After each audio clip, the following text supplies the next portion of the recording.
नमस्ते, आप सभी का स्वागत है मेरे चैनल में चिराग एस्ट्रोलॉजी। और हम दिसंबर मंथ की बात करेंगे मिथुन लग्न और राशि के लिए।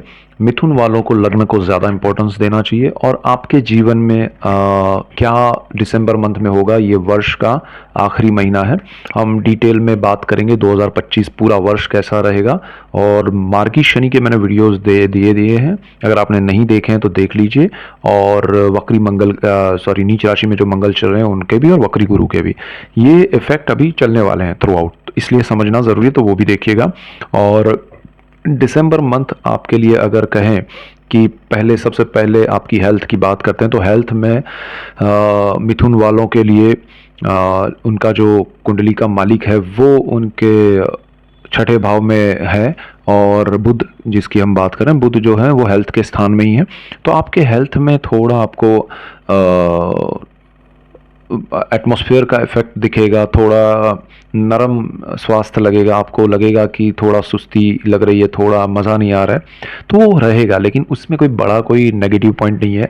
हाँ, जिनका काम ज़्यादा सोचना, ज़्यादा लिखना और ज़्यादा आँखों से काम लेना है, जिनको ज़्यादा जैसे डॉक्टर्स हैं ऑपरेशन करते हैं, अकाउंटेंट्स हैं वो नंबर्स पे काम करते हैं, तो वो जिनको ज़्यादा डिटेलिंग वाला काम है उनको अपनी आंखें और सर दर्द, ये दोनों चीज़ों में ध्यान देना चाहिए। आंखों का स्ट्रेस ना हो आंखों को, और दर्द ना करे वो।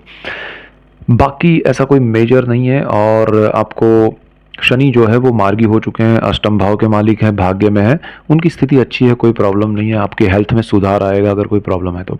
अगर हम आपके प्रोफेशन की बात करें तो प्रोफेशनल लाइफ में आपको राहु बैठे हैं आपके कर्म स्थान में, और वो आपके लिए अपॉर्चुनिटीज से ज़्यादा क्रिएट ये कर रहे हैं कि आपको करना क्या चाहिए। आपका एक चल रहा है गुरु, क्योंकि उस स्थान के मालिक होकर 12th हाउस में है, तो सारी सिचुएशन जो है पूरे सभी ग्रहों के कैलकुलेशंस के हिसाब से, तो आप अभी डायलेमा में है कि करें क्या और क्या नहीं करें, या ये जॉब स्विच करें, या ये बिजनेस में कुछ नया एडिशन करें, या वो जो पुराना है उसमें कम करें। तो ये आपके कैलकुलेशंस एनालिसिस चलते रहेंगे, बट उसमें बड़े निर्णय आप नहीं ले पाएंगे, बिकॉज आपका एक तो लग्नेश बुध है। तो दिसंबर में आपको अगर लगे कि बहुत ज़रूरी है ये करना, इसके बगैर चलेगा ही नहीं, तो ही कोई एक्सट्रीम आप कदम उठाइए। अदरवाइज जो चल रहा है वो बेटर है।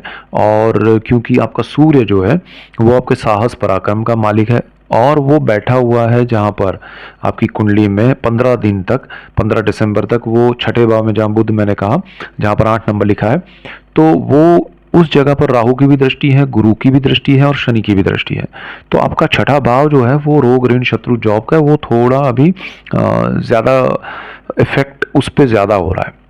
सब जगह से उस पर ही ध्यान रखा जा रहा है। और उस स्थान का मालिक मंगल है, वो नीच राशि में है, कर्क में, जो आपके सेकंड हाउस में, सेविंग्स में है, तो आपके खर्च बढ़ जाएंगे। और साहस पराक्रम का मालिक सूर्य है, वो 15 दिसंबर तक उस स्थान में है जहाँ सबकी नज़र है, और वो जो नज़र कर रहे हैं वो सही अच्छे नहीं है, तो गुरु के अलावा, तो वो कॉम्बिनेशन आपके लिए थोड़ा गड़बड़ है। तो मेरे हिसाब से आपको बड़े निर्णय या बड़ी चीज़ें नहीं करनी चाहिए। जो चल रहा है उसको आराम से मेंटेन कीजिए। और आपके पैसे अगर आपने इन्वेस्ट किए तो उसको कभी दिसंबर में मत निकालिएगा, 15 दिसंबर तक तो बिल्कुल नहीं। और सूर्य का ट्रांजिट हो जाएगा सजिटेरियस में, फिर थोड़ा ठीक होगा। लेकिन क्या है कि आपके सेविंग्स जो है वो वहाँ पर मंगल कर्क में अपनी नीच राशि में, अगर आपने कुछ पैसे इन्वेस्ट किए और निकाले और आप अपना काम करने जाएंगे, उससे पहले उसके लिए डाइवर्जन आ जाएगा, कहीं और चले जाएंगे। सो बी क्लियर एंड केयरफुल। परिवार का सपोर्ट मिलने में थोड़ा स्ट्रेस रहेगा, नहीं मिल सकता है। तो जो आप उम्मीद लगा के बैठेंगे कि दिसंबर में इनसे मुझे ये बेनिफिट होगा, ये सपोर्ट मिलेगा किसी भी रूप में, खासकर आर्थिक सहाय मिलेगी, तो वो नहीं होगा। वाणी आपकी नेगेटिव ना हो उसका ध्यान रखिए, क्योंकि उसी स्थान में मंगल नीच राशि में बैठा है, और बुध वाणी का कारक है जो कि छठे भाव में है। वाणी से आप नेगेटिव हो सकते हैं दूसरों के लिए, अपने लिए। सो दिसंबर में थोड़ा मन शांत रखिए। बाकी सब प्लैनेट्स जो हैं वो सही स्थिति में है। गुरु खासकर आपका जो है वो आपके 12th हाउस में बैठा है, तो वो व्यय भाव में, व्यय कंट्रोल भी कर रहा है, आपके व्यय सही दिशा में करवाएगा।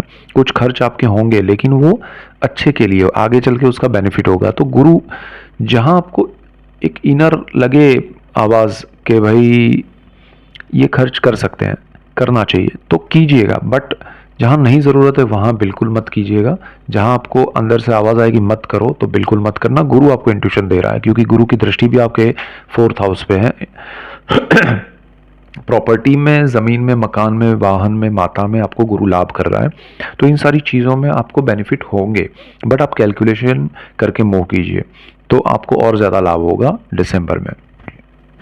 आपका उसी स्थान में केतु बैठा है जहाँ गुरु की दृष्टि है, तो चतुर्थ भाव जो है उसमें आपको एक तरफ लगेगा कि ये मुझे कर लेना चाहिए गुरु की वजह से, दूसरी तरफ आपको समझ में नहीं आएगा कि ये मैं सही कर रहा हूँ या नहीं।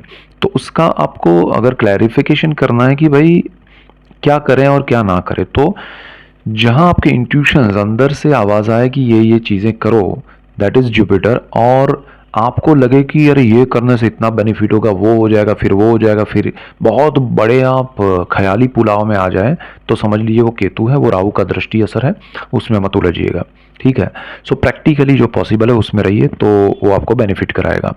दिसंबर में जो लोग स्टूडेंट्स हैं, पढ़ाई कर रहे हैं, उनके लिए विदेश जाना अच्छा है, उसमें कोई प्रॉब्लम नहीं है। आपका विदेश का मालिक जो है वो वहाँ पर शुक्र ही है, और आपका पढ़ाई का मालिक भी शुक्र है, और वो अच्छी स्थिति में है सजिटेरियस, और आपका मकर और कुंभ में उसका थ्रू आउट ये मंथ में ट्रांजिट हो रहा है। 7 दिसंबर को वो धनु से मकर में और 28 दिसंबर को कुंभ में जा रहा है।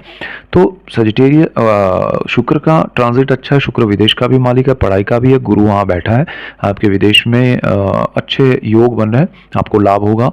और जो लोग विदेश घूमने जाना चाहते हैं उनको बिकॉज ऑफ राहु थोड़ा खर्च व्यय, जो मैंने कहा मंगल की वजह से, वाणी मंगल खर्च, वो सब समझ के चलिए। अगर आपको ज़रूरत नहीं है, आपको लग रहा है कि ये विदेश जाने का समय नहीं है सही, फिर भी हम दिखाने के लिए जा रहे हैं या हमने सोच लिया इसलिए जाना ही है, अब सबको बोल दिया इसलिए जाना है, तो वो आपके लिए सही नहीं होगा।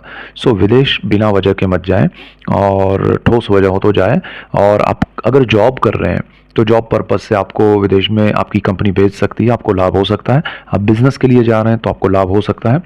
ओनली थिंग इज़ कि जॉब और बिजनेस में भी आपको ये नहीं सोचना है, अगर आपका पोर्टफोलियो है, अगर आपकी जो वर्क प्रोफाइल है उसके अनुरूप काम है तभी जाइएगा, चाहे आप बिजनेस कर रहे हैं, जॉब कर रहे हैं, अदरवाइज आपको मज़ा नहीं आएगा।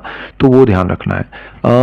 आपके लिए देखिए, शत्रु जो है, नेगेटिविटी जो है लाइफ में, वो कम भी नहीं होगी और ज़्यादा भी नहीं। जो रूटीन चल रहा है आपको उसमें कुछ ज़्यादा लॉस नहीं होगा, बेनिफिट भी नहीं होगा। तो नेगेटिविटी जो चल रही है, जो सिचुएशन है, वो वैसे की वैसी रहेगी। आप कम करना चाहेंगे तो नहीं हो पाएगी, बढ़ सकती है अगर आपने वाणी का प्रयोग किया, बिकॉज वाणी का स्थान आपका दूषित है मंगल की वजह से। आपको पितरों से, पैतृक संपत्ति से दिसंबर में लाभ हो सकता है, और वक्री गुरु के बेनिफिट आपको मिल सकते हैं। ज़मीन को लेके अचानक से आपको ज़मीन का लाभ हो, मकान का लाभ हो, आपकी माता के लिए कुछ शुभ आप कर सकें, अच्छा कर सकें उनके हेल्थ को लेके, तो ओवरऑल आपके लिए अच्छा है। और जो लोग हाउस वाइफ हैं उनके लिए थोड़ा केतु और कॉम्बिनेशंस जो है केंद्र भाव में, तो थोड़ा स्ट्रेस बिना वजह का लगेगा। ज़्यादा सोचिए मत, ज़्यादा चाहे आप हाउस वाइफ है या हस्बैंड है, लेकिन आपको ओवर थिंकिंग ना हो ज़्यादा, उसका ध्यान रखना है। और अगर आप फार्मर है तो आपके लिए ये समय अच्छा है। और अगर आप आगे का समय सोच के प्लानिंग से अगर फार्मिंग करेंगे तो बहुत अच्छा लाभ होगा आपको। और बाकी सब चीज़ों में अगर आप हायर स्टडीज़ में जाना चाहते हैं तो थोड़ा आपको दिसंबर में मज़ा नहीं आएगा, थोड़ा समय सोच के रुक के और प्रॉपर जानकारी रख के बढ़ें तो अच्छा है। तो दिसंबर ओवरऑल आपके लिए अच्छा ही है। ये समय में आपके लिए बुध शुक्र के कॉम्बिनेशन, शनि के साथ शुक्र का मंथ एंड में कॉम्बिनेशन, शनि का भाग्य में मार्गी स्थिति में होना, आपके जीवन में सारी चीज़ें प्लानिंग के हिसाब से करवाना, वो पॉसिबल बनेगा। शनि आपके लिए भाग्य का सपोर्ट देते जा रहा है, मार्च 29 तक वो है, बहुत अच्छा है। वक्री शनि से मार्गी हुए उसका भी वीडियो आप देखिएगा। So that's it for today, keep watching Chirag's astrology. Thank you for watching, God bless you and goodbye, thank you.